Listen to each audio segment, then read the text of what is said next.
성경보다 높은 권위에 두고 전통을 높여 하나님의 계시로 삼는 카톨릭의 오류. 이렇게. 네. 그러니까 카톨릭의 수많은 이단적이고 아주 이교적인 그런 교리들 또 이런 모든 것들이 어디서 나온 거냐면 성경에 저주받아 마땅한 것들을 더하거나 아니면 성경을 뺀 거예요. 그래서 우리가 알고 있는 외경, 그렇죠? 외경이라는 게 또 있고 또 전통, 유전 뭐 이런 것들이 다 있는데 그런 것들은 다 같은 권위입니다. 성경과 거의 같은 권위에 놓아서 이렇게 됐다. 그 이유는 여기 있는 것처럼 교회가 성경보다 높은 권위에 있기 때문이다. 사제들이 교회의 권위잖아요. 근데 이 교회의 최종 권위가 사제들의 꼭대기에 있는 교황의 권위에 있는 거죠. 성경을 그렇게도 볼 수 있지만 다르게도 볼 수 있는 것이고 성경을 다양하게 해석할 수 있는 것인데 그 성경을 누가 해석하느냐가 권위를 갖는다 이렇게 얘기하더라고요. 그러니까 신부가 성경을 해석했어요. 우리 성당에 있는 신부가 그럼 굉장히 권위를 가져. 근데 이 사제보다 더 높은 사제가 있어. 더 높은 사제가 있어. 더 높은 교황이 예를 들어서 그 성경을 다르게 해석하면 그게 최종적인 권위가 되는 거예요.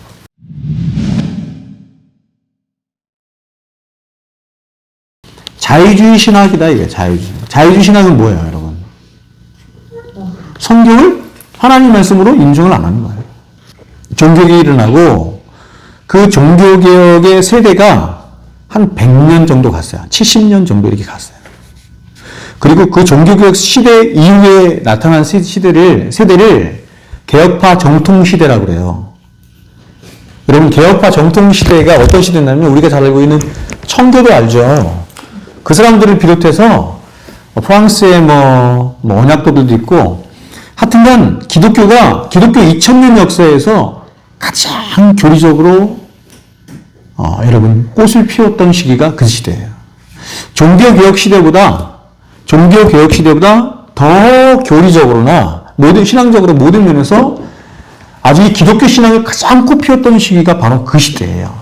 개혁파 정통시대 이렇게 말해요. 그러니까 우리가 알고 있는 영국이나 대륙의 그 유명한 굉장한 그 영적 거장들이 다 그 시대에 나왔어요. 그렇게 시대가 가고 나서 자꾸 여러분 정통을 사람들이 가지고 있는데 최고의 정통을 갖고 있는데 자꾸 정통 안에서 뭐가 없는 거냐면 삶이 없어지는 거야. 삶. 그 사람들이 고민을 한 거야. 사람들이. 야, 저들은 말씀하고 맨날 정통 하는데 저렇게 교리를 얘기하고 정통 교리를 얘기하는데 저들은 삶은 이렇게 없냐? 이렇게 나온 거예요. 그래서 뭐가 태동을 하기 시작했냐면 경건주의라고 하는 게 태동을 한 거예요. 경건주의 들어보셨죠? 일반적인 대학교 선교단체나 이런 다 경건주의 표방한다고 보면 돼요. 다 경건주의. 삶을 굉장히 중요하죠. 경건주의가 태동을 했습니다. 독일에서 이제 출발한 건데 경건주의가 헬레 대학을 중심으로 이렇게 쭉 퍼졌거든요. 그래서 전 대륙을 휩쓸면서 경건주의는 이런 거예요. 한마디로 말하면 야 너무 무슨 정통 얘기하지 말고 교리 얘기하지 말고 삶을 좀 이야기하자. 삶이 중요하잖아요. 이렇게 된 거예요. 그렇게 여러분 경건주의가 태동을 해서 한 30년 이렇게 지나가니까 어떤 일이 발생하냐면 교리가 작은 교리가 됐잖아요. 신학이 살아있기 시작해. 신학을 강조하지 않고 교리를 강조하지 않고 작은 교리가 됐잖아요. 그러니까 여러분 교리가 없는 상황에서 기독교가 여러분 삶만을 얘기하는 거예요. 그걸 경건주의라고 그래. 그러니까 여러분 이런 경건주의의 토양이 전 유럽에 이렇게 싹이 트면서 그 경건주의의 토양에 의해서 이상한 신학이 태동을 하기 시작했는데 그게 자유주의예요.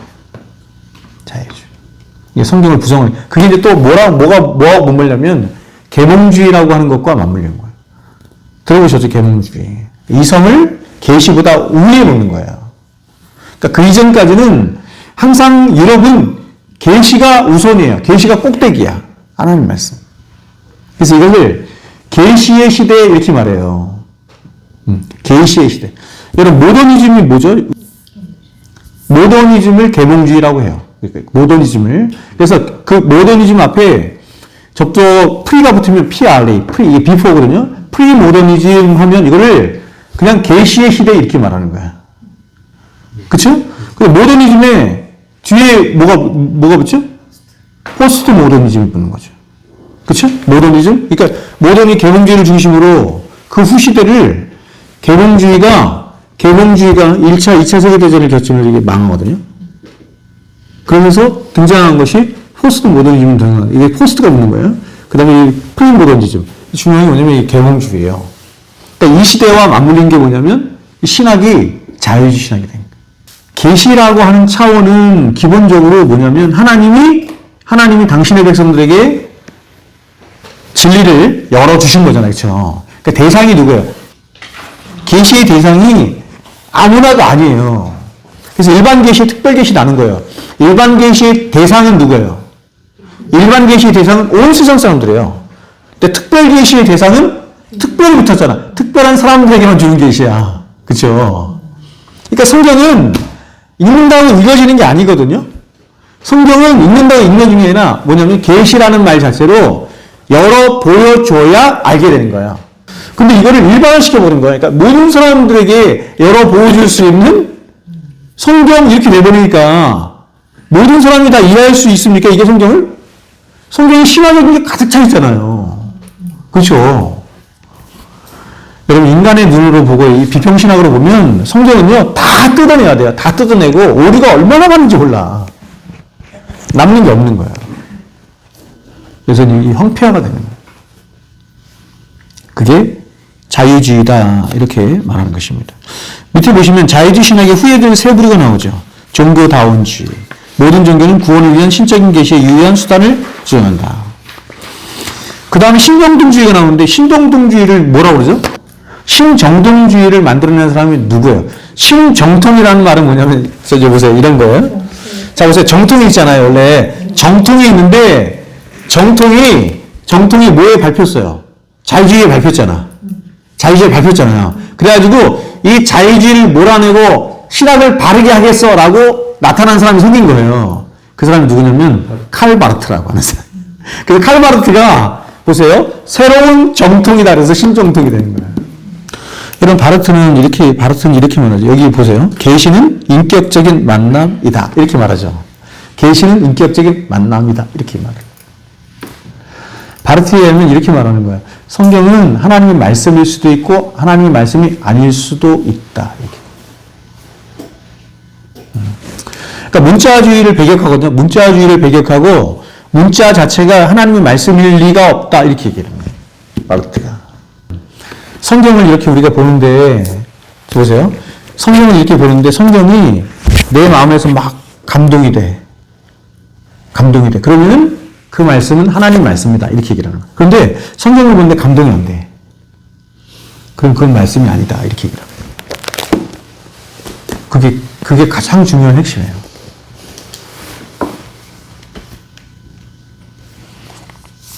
여러분, 성경은요, 이 문자로 된 성경은 우리에게 감동이 되든 감동이 되지 않든 기록된 하나님의 말씀이에요.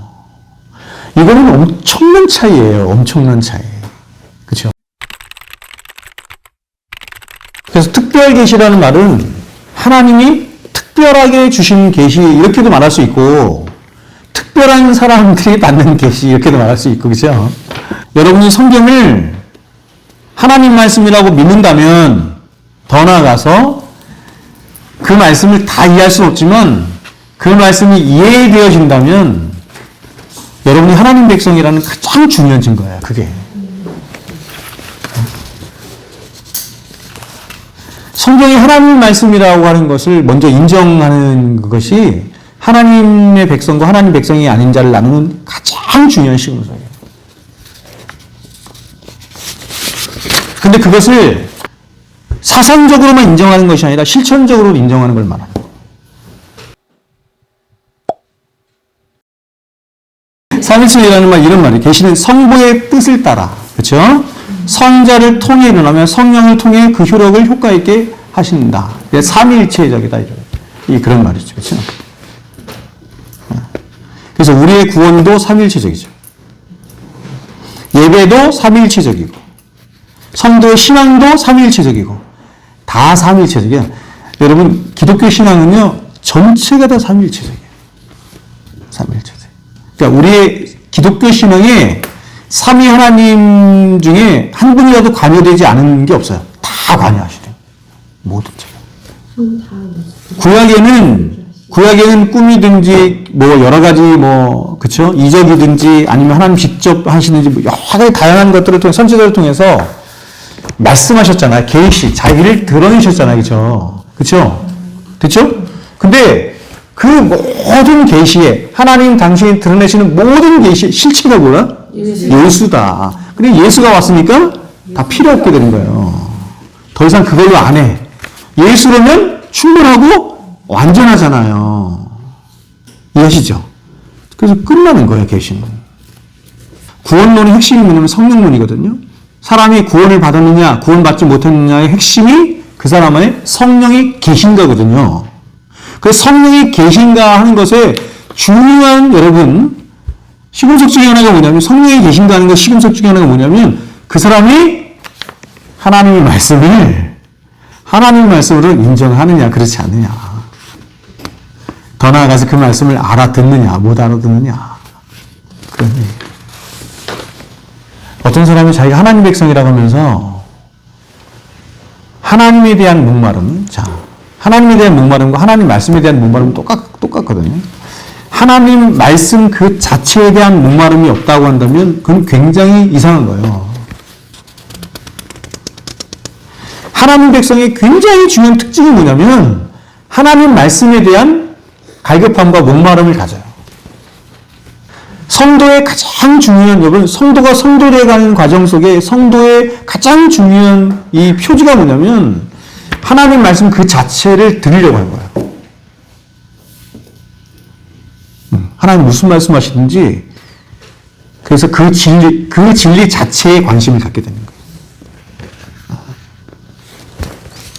그렇지 않으면 자꾸 말씀을 문학적으로 듣고 싶거나 아니면 어떤 자기 마음을 이렇게 고양시키기 위한 어떤 수단으로 듣거나 다 이래.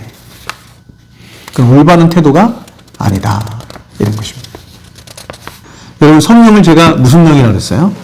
진리의 영. 그렇죠. 진리의 영. 굉장히 중요하죠. 이 말은 뭐냐면 성령님은 진리를 보세요. 이렇게 말할 수 있어요. 성령님은 진리의 한계를 가지신다. 성령님은 자의로 말하지 않는다 했죠. 고린도전서에서. 성령님은 자의로 말씀하시거나 자의로 역사하지 않으세요. 예수님도 자의로 하지 않잖아요. 하나님의 뜻이 이루어진다는 건 어떤 뜻이에요? 하나님의 말씀이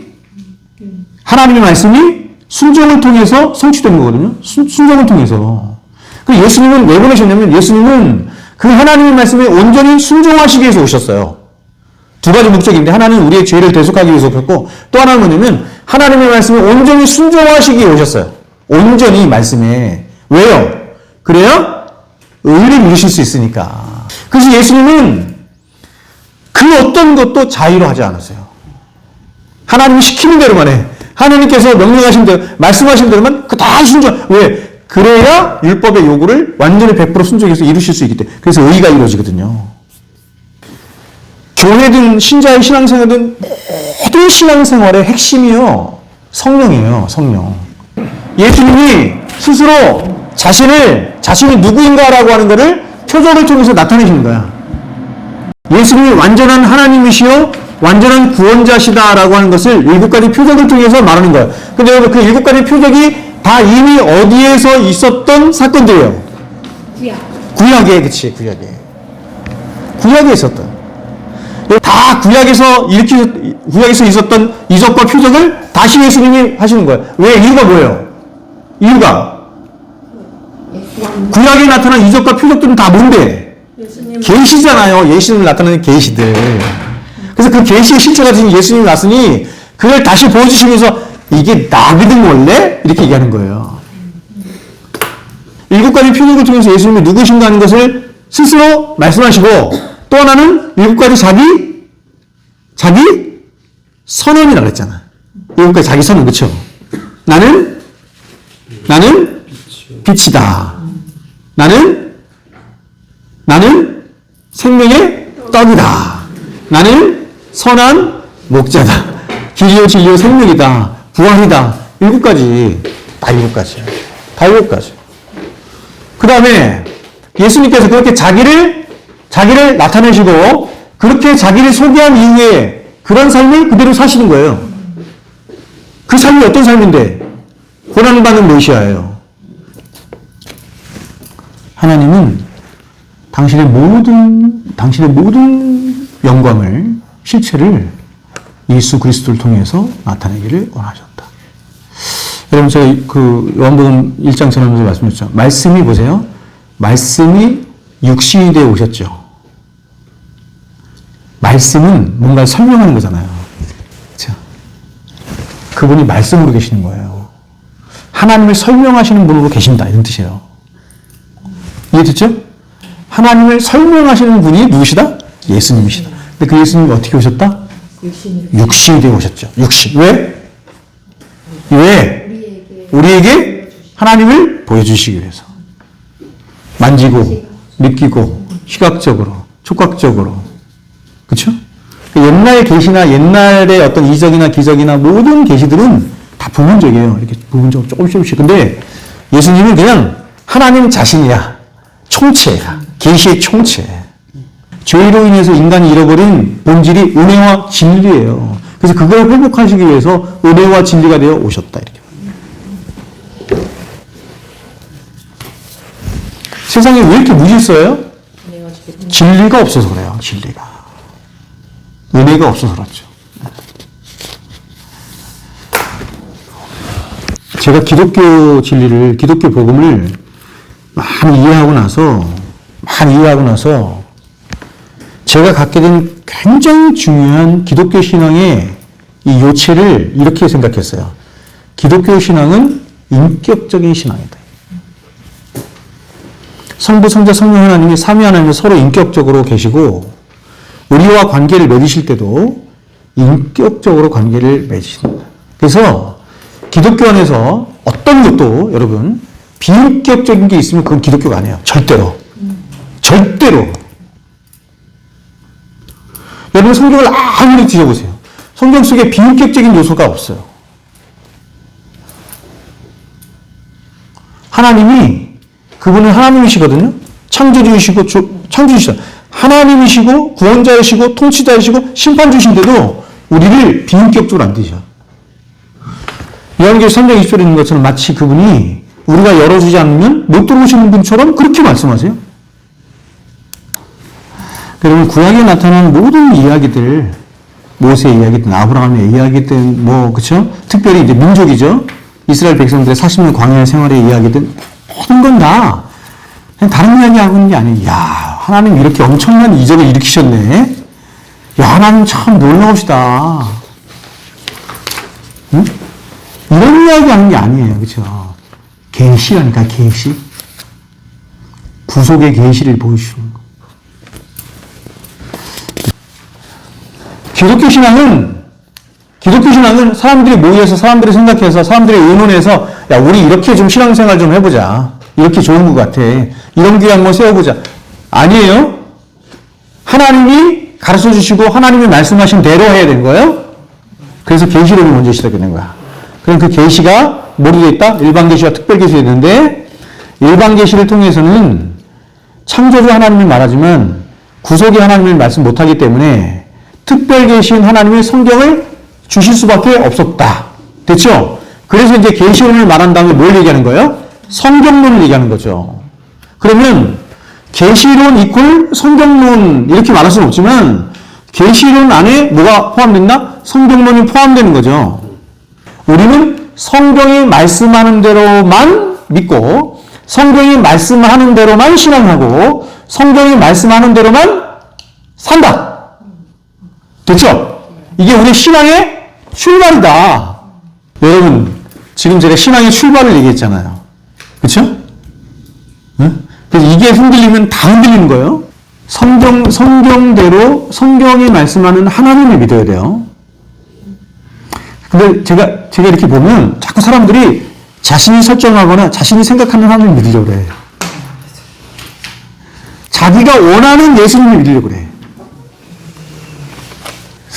히브리 사람들의 자식들 이름이 예수였다니까요. 예수. 예수가 구원자라는 뜻이에요. 우리를 구원해달라는 거예요. 호산나. 그죠?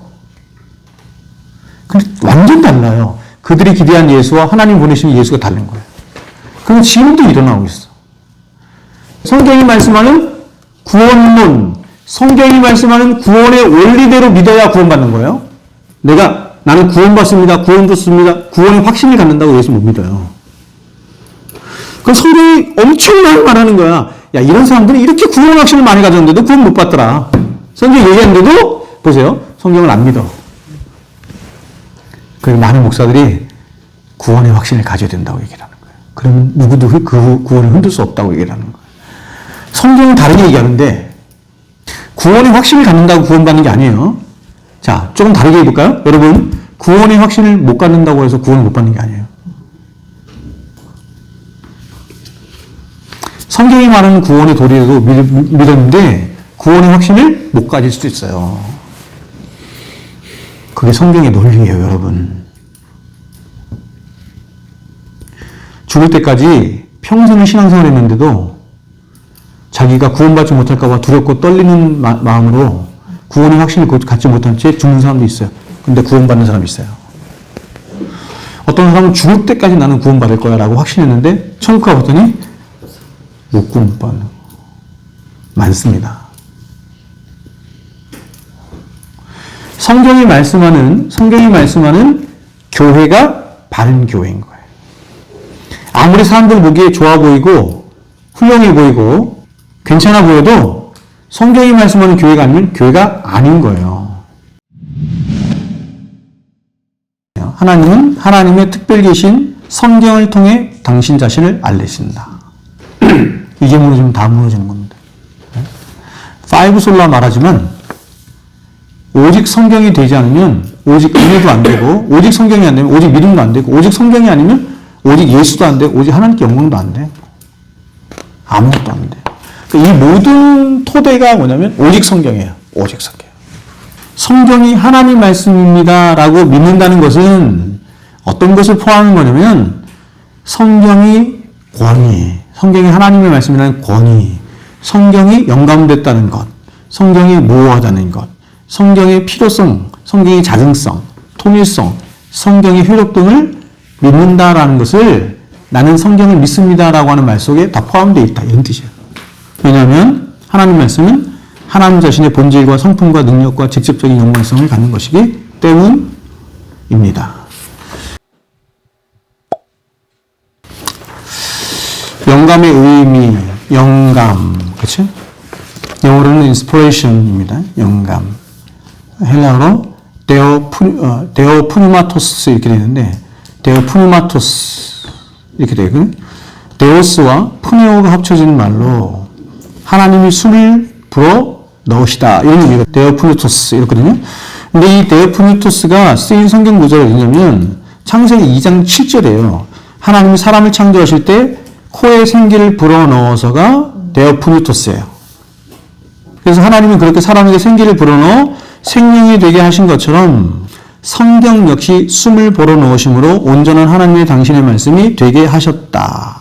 또 영감이라는 말은 하나님의 말씀이 온전한 말씀이 돼도 하나님이 감독하시고 뭐 하셨다?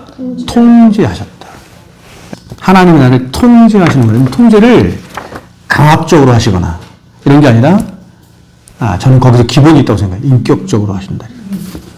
그래서 인격적으로 하시기 때문에 그 사람 안에 있는 모든 걸 하나님 다 사용하시는 거예요. 다 사용하시되 어떻게 하세요? 통제하셔서 사용하시죠. 자신의 어떤 악한 의도나 죄된 의도나 이런 게 나오지 못하도록 통제하셨다. 이렇게 할 수 있겠죠. 그 사람에게 가지고 있는 성품이나 성향이나 어떤 기질이나 직업이나 이런 거죠. 그렇죠? 재능이나 이런 걸 다 사용하시되 악한 것이 되어서 그것이 사용되지 못하도록 하나님이 통제하셨다. 이렇게 할 수 있겠죠. 유기적 영감은 하나님이 사람을 이용해 사용하시되 생각, 경험, 은사, 재능, 말투, 문체나 모든 것들을 다 사용하시면서도 그 말씀에 전혀 오류가 없도록 하나님이 그를 감독하시고 철저하게 영향을 미치셨다는 영감론이다. 완전 영감론은 모든 성경을 다 하나님이 영감하셨다. 모든 성경, 이거를 축자적 영감이라 해요. 축자라는 말이 기계라는 말과 비슷한 말이에요. 다. 하나님이 영감하실 모든 것을 다 기계적으로 다 하셨다. 축자. 글자 하나하나 이렇게. 영감의 범위를 말하는 거예요. 범위를. 그러니까 다 그렇게 하셨다는 얘기예요. 근데 그거를 유기적으로 하셨다. 인격적으로, 유기적으로 그렇게 하셨다.